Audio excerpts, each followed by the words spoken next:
আপনারা জানেন কলকাতার কি অবস্থা, প্রায় বানভাসির মতো অবস্থা। এই ভিডিও না করলেই হতো, চলে যেত, কিন্তু নিজের বিবেকের তাড়নায় এই ভিডিওটা করা।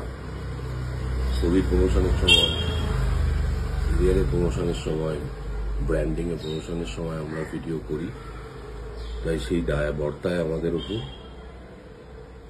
একজন আর্টিস্ট হিসেবে শুধুমাত্র নিজের দিকটা দেখে চলে যাওয়াটা আমার মনে হয় এটা কাম্য নয়। সমাজের প্রতিও দায়বদ্ধতা থাকা উচিত।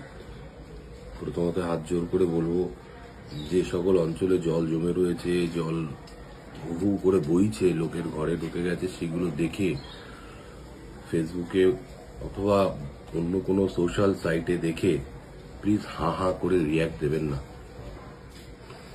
যার উপর দিয়ে যাচ্ছে সে জানে। পুজোতে যারা ফুটপাতে বসেন তাদের এই সময় কয়েকটা টাকা ইনকাম হয়, এই ইনকামের জন্যই তারা হয়তো সারাটা বছর অপেক্ষা করেন। তারা বুঝতে পারছেন না ফুটপাতে তারা নেই, তারা হয়তো মাথায় মালগুলো নিয়ে সরানোর চেষ্টা করছেন, সেগুলো দেখে হা হা করবেন না। পাশে দাঁড়ানোর চেষ্টা করুন। এখনো পর্যন্ত 4 জন কলকাতায় মারা গেছে বিদ্যুৎ পৃষ্ঠ হয়ে। পৃথিবীর যে কোনো প্রান্তে এইরকম বানভাসী হলে এইরকমই ঘটনাগুলো ঘটে। কলকাতা তার বাইরে নয়, কিন্তু কলকাতার মানুষের একটা সম্প্রীতি ছিল, একটা ব্যাপার ছিল, হাতে হাত দিয়ে, কাঁধে কাঁধ দিয়ে একে অপরের সাহায্য করে মানুষকে রক্ষা করা। সেটাই হয়তো আমরা করব। অনেকের প্রশ্ন উঠতেই পারে, আপনি কি করছেন? ভিডিও তুলে আর অ্যাড করা আমার ধাতে নয়। আগে আমরা মানুষ, তারপরে আমরা শিল্পী। আগে মানুষ, তারপরে যা যা হওয়ার হবে।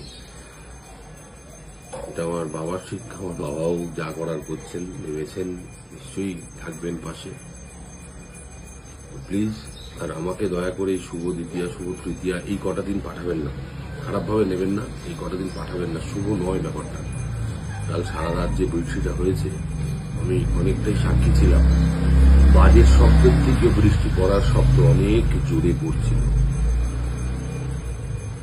প্লিজ, আমি কথা হারিয়ে ফেলছি, হাহা রিয়াক্ট করবেন না। পাশে থাকতে হবে না, যদি মন চায় পাশে থাকবেন, হাহা রিয়াক্ট করে তাদের মনোবলটা ভেঙে দেবেন না। আমরা আবার ফিরে আসব। কলকাতা পুজো কাটাবে, ভালো করে কাটাবে, যদি আমরা একে অপরের পাশে একটু দাঁড়াই।